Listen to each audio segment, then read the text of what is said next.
Subscribe गर्नु होला है त, सपोर्ट गर्नु होला। तपाईँ त कति सोझी देखिनुहुन्छ है। जति नै सोझी भए पनि औंला हालेर पानी झारेकै हुन्छन् क्या रे। तपाईँ कहाँ देखियो होला? फ्लोको गङ्गुको भन्दा कालो भएको होला, तैपनि यत्रो एटिट्युड। अनि औंलाले पानी झारेको मजा हुन्छ त। नभएको मामा भन्दा कानो मामा बेस भने जस्तै हो नि। तपाईँले केरा कति बेला बढी खानुहुन्छ? रातिमा बढी खाने गर्छु। दाँत नभएको मुखले। ओए तँलाई एउटा कुरा थाहा छ? के कुरा? छोरा मान्छे र मुसा उस्तै हुन् रे के, जहिले दुलो खोज्दै हिँड्ने। खुट्टा कानमा राखेर हेर्दा कतिको मजा आउँछ त। स्वर्ग पुगे जस्तै फिल हुन्छ नि। तपाईँलाई कस्तो कट मन पर्छ? मलाई त कानमा खुट्टा राखेर हान्ने कट मन पर्छ। तपाईँलाई चुस्न मन पर्छ? मन पर्छ नि, आइसक्रिम जस्तै लाग्छ।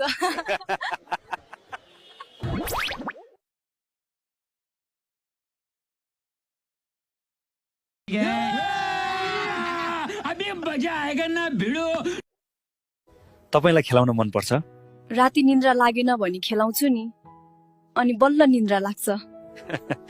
तपाईँलाई डगी कट मन पर्छ? मन पर्छ नि, तर म भन्दा बढी बहिनी कराउँदा हाँसो पनि लाग्छ।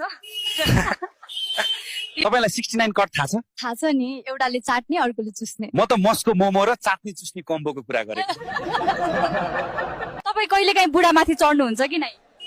धेरै जसो म नै माथि हो। तपाईँलाई कस्तो केटा मन पर्छ? मलाई त बोका जस्तो जोसिलो केटा मन पर्छ, काम नगरे पनि मजाले बोक्याउने। तपाईँलाई मुखमा गर्न मन पर्छ का? मन त पर्छ नि, तर कहिले काहीँ दाँतले दुख्छ पनि। तपाईँ माथि चढेर उफ्रिँदा दुध त निकै हल्लिन्छ होला है? जति हल्लियो त्यति धेरै मजा आउँछ नि त। तपाईँ बिसी जानुहुन्छ कि नै? जान्छु, खाडीको सहारा नै त्यही त हो। तपाईँको पहिलो रातको अनुभव कस्तो रह्यो? मेरो बोयफ्रेन्ड सगरले पहिल्यै सिल तोडेको थियो अनि के को पहिलो रात। पानी झर्ने बेलामा केटीहरू किन आँखा बान्दा गर्छन्? त्यति बेला धेरै आनन्द हुन्छ नि, त्यही भएर। आधा हाल्दा अय्या अय्या, पुरा हाल्दा हाई, मजा के हो? कसलाई थाहा छ कमेन्ट गर्नुहोस् है। तपाईलाई कतिवटा कटहरू थाहा छ न? मजा भयो भइगयो नि। कसले गनेर बस्छ र? दसैँ मनाउन बोयफ्रेन्ड भेट्न गएकी थिएँ, अनि के भयो? भुत्ला नकाटेको भनेर धन्नै मारेन मुजीको। अहिले कस्तो छ यहाँलाई का? कानमा खुट्टा राख्ने कटले त हस्पिटल नै पुर्यायो मलाई त। ओइ तलाई थाहा छ? के भन्न? बोयफ्रेन्डको काखमा बसेर पिङ खेलेको त्यो त थाहा भएको रहेछ।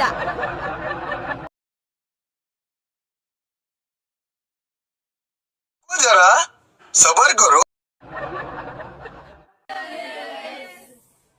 तिमीलाई तलको ओठ कालो हुने गरी गर्ने पोइ मिलोस्, बिहान हेल्लो गर्ने होइन मसाज गरोस्, ताकि बाहिर आँखा लगाउन नपरोस्। केटको काखमा बसेर खेल्न पाए मजा आउँथ्यो होला है। फेरि तलबाट छिराइदेला नि। ओइ केटाहरूको के चिज होला जुन हाम्रो हातमा पर्यो कि बढे मानको हुन्छ? म त हाँसेरै मर्ने भए।